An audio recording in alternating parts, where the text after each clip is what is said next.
welcome back to another episode of The Objective. I'm your host, Jay, and I want to thank you for stopping by and tuning in to hear some more interesting content. If you haven't heard the two previous episodes in the Objective series, I implore you to go to my page. If you're on SoundCloud, you can definitely go to my page and find them there. And also, this content will be brought over to YouTube. I have a YouTube channel, and the channel is The Objective Podcast. So check that out. Give me a subscribe, like the content, if you do like it, of course. And I hope that I am producing information that is useful to you, information that's clear, and information that can generate different ideas and thoughts within yourself. And also that you can, bring towards your colleagues, and you can discuss and bounce ideas, because that's the beauty of a free society, where you can speak freely, you can think freely, and you can articulate yourself, you can articulate your beliefs and ideologies. Which brings me to the topic that we're speaking on today. And the title is actually The Incarceration of Free Speech. Because if you look at some of the headlines, and if you're keeping on top of what's happening today, namely, like I mentioned in my recent Let's Talk Headlines podcast, at Berkeley, which once was the flag bearer, the champions of free speech. Now they have burned down their campus. I know I'm exaggerating a bit, but they've caused a lot of property damage, set fires and broke glass and destroyed barriers. Just look at some of the pictures. It's ridiculous. When Milo, I don't want to destroy his last name, but Milo, I'm not even going to say it, to be honest with you. When he was invited to attend and to speak at Berkeley, before he could even begin his discourse, there were riots and people were destroying property. He had to leave because they were either offended or afraid of what he had to say. They considered it hate speech.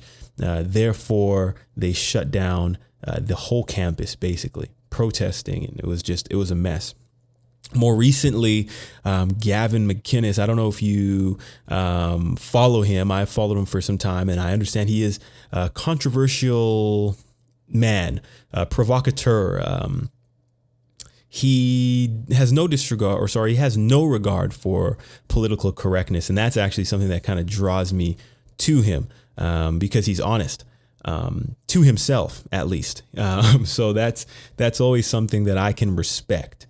And I can see why individuals on the left would consider what he says hate speech, and why they would jump on little sound bites that he has produced and consider him a racist, a Nazi, whatever they were calling him. But he actually attended NYU, the New York University, and he was invited to do a talk there.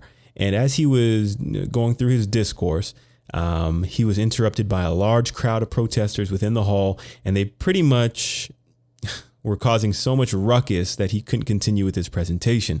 As he was leaving, there was a pushing and shoving match and a group of people, and he was pepper sprayed by one of the brave young protesters. And it just goes to show you, folks, that this is the era and the time and the society that we're living in, where your words can constitute you being physically assaulted and hurt, and you don't see any kind of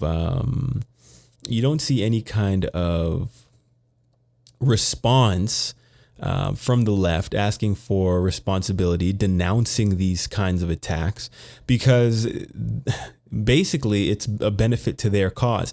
If you can shut down the opposition, if you can shut down or shut up those who speak against what you think is right, then in your head, it's a victory. But really what you're doing, you're exposing yourself for what you truly are. The minute that you are afraid to receive a different point of view, or the minute that you're afraid to dialogue with another group of people, the minute you're afraid to let them speak for what they have to say, you have already lost. And when you start resorting to violence, if words equate to violence for you, then you've fallen so far off the edge, off of your rocker, you snapped your crayons, you're totally gone. because everybody has a right to say and to speak what they feel. Does that mean that everything that is said is right? No, but you damn sure have a right to say it. And to think that individuals would turn to violence to shut down people who are not.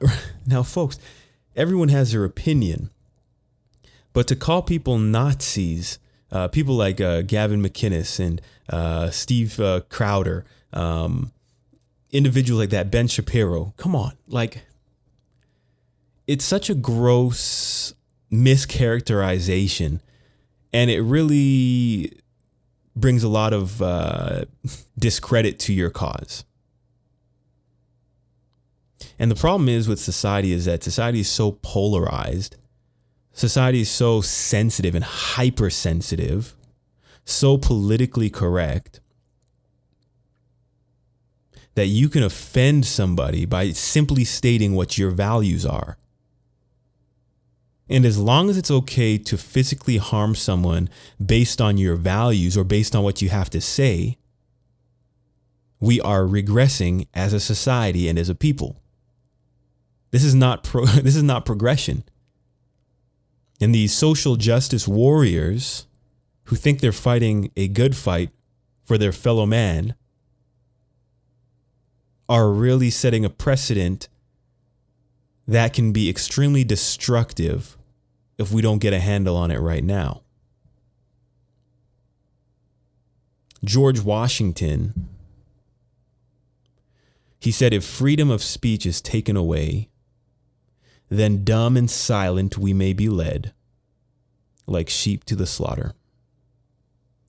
George Orwell said, if liberty means anything at all, it means the right to tell people what they do not want to hear.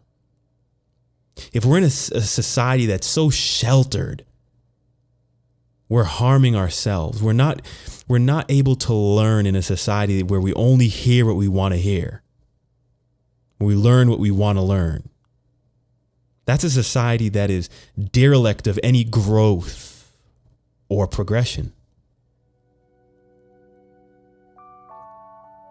There was once a time when those on the left would associate themselves with the saying, I may not agree with what you have to say, but I will fight to the death for your right to say it. But no longer is that the case. If what you say doesn't line up with what I think, then you better shut up, is what they're saying. And that's a very dangerous society. Protestant pastor Martin Niemöller said the famous words, first they came for the socialists and I did not speak out because I was not a socialist. Then they came for the trade unionists and I did not speak out because I was not a trade unionist. Then they came for the Jews and I did not speak out because I was not a Jew. Then they came for me and there was no one left to speak for me. Well, now they come for conservatism. And I implore you, wherever you stand on the political spectrum, to grant even them the right to speak.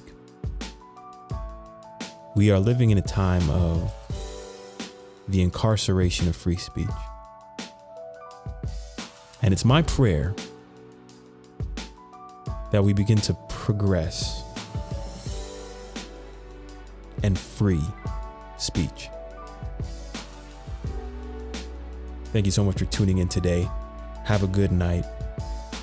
And may it be your objective to be objective.